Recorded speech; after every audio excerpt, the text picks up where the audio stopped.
मसलो ही असां मेल का सचल तंग कंदो अचे असांजी भड़वत कयो मनशात पाण लाड़े मुंहिंजो मिस्किन पुट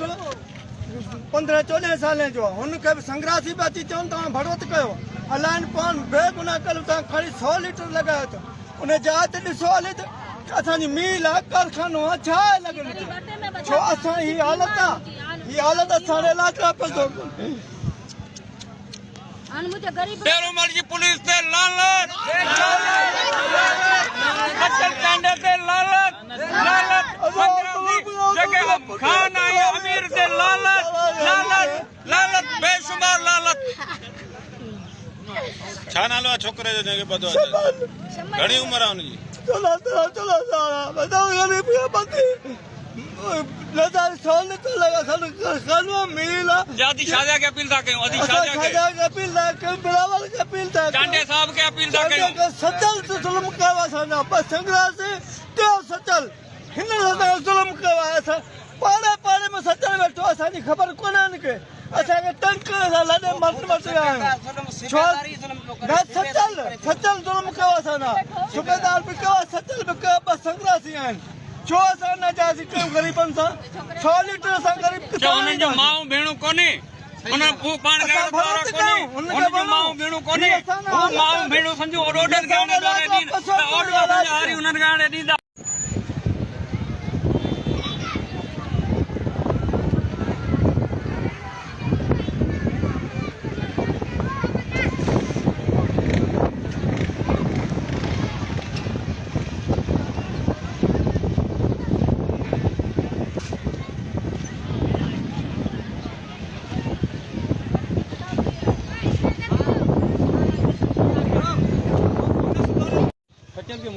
बेचारे के बेगुनाह जलिया इनके छॾे अची साहब छॾे कोन छा कयां ऐं मजबूर आहियां मूं कयो जानवी खे फोन जानवी जो मुंहिंजो जानवी ज़ुल्म आहे इहो छा आहे अमी मुंहिंजो तूं हली पहिरियां केबिनूं ॾिसो दुकान ॾिसो हर जॻह अॾा खुलिया पिया आहिनि इहो ख़ुदि एसे जो उते ई अॾो खुलियो पियो आहे दिन मां संग्रासी ते अॾो खोले ॾिनो आहे असां हुनजी माना कोन जीअं वञे हुनजो किसो ॼाणे असां चइबो ही मिसकिन आहे असांखां 100 वटि 60 वटि तो वेंदी ॾींदा मूं 100 लीटर में चालान करे छॾियो आहे ऐं हुनजो पीउ बि आहे हुन पीउ खे सरकार हुनजी माउ आहे पीउ आहे उहे वीचारा हिते वेठा आहिनि हाणे तव्हां आहियो बाला ऑफिसर तव्हां इंसाफ़ कयो तव्हां क़ुर ते वेही हुनजो क़ुर रख रहिया आहियो मथे ते जवाब मांगे क़ुर आहे मथे ते या हलो स्टाफ ते असीं हिते वेहूं था स्टाफ ते हली तव्हां स्टाफ खां पुछा कयो त बाबा हिनखे थरो साण हो क़ुर ॿुधायो जेकॾहिं हू चवंदा क़ुर त बाबा गोली बि लॻी वई असीं न चवंदासीं गोली न चवंदा ॾोह जा ॾोहारीअ जो कोई रोड कलाक बिला कयोसीं इन ग़लती जी माफ़ी वठंदासीं तोबाऊं कंदासीं दारियूं कंदासीं जहिड़ा मोतबर असांखे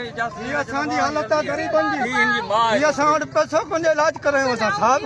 हीअ मुंहिंजी माउ भॻल आहे 13 साल मुंहिंजो पुटु आहे जेको तुंहिंजे सिर चालान कयो मोतबर ऑफिसर जेको तूं इंसाफ़ करीं असांखे तुंहिंजो इंसाफ़ क़बूल आहे बाबा ही वीचारा मिसकिन आहिनि ग़रीब आहिनि हिन सां नाजाइज़ हद हिसाब कनि हिन जी कुंवारी धीउ आहे उनखे चवंदा अस्पताल ईंदी आहे इहे ॿई संग्रासी तंग कंदा आहिनि छो तंग छोकिरे धमकियूं ॾींदा रहंदा हर वक़्तु राति मूं संग्रासी सां ॻाल्हायो यार असांजी ग़लती आहे अॾो कोन्हे लॻल की हा हिते असांजो अॾो आहे चस जो अॾो हले थो खुद हाई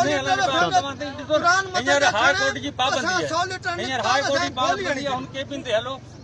हलो ॾिसो सफ़ीना आहे या न ज़ुल्म आहे खुदा रा इंसाफ़ कयो असीं इंसाफ़ जो अर्थ चवंदा इंसाफ़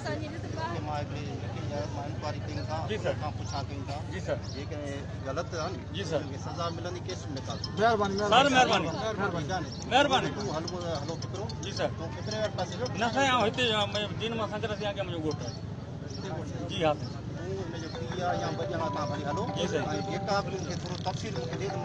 ठीक है सर असां मुतमइन आहियूं ऐं जेका हिन ते डीएसपी साहब चयो 100 साल खां महिरबानी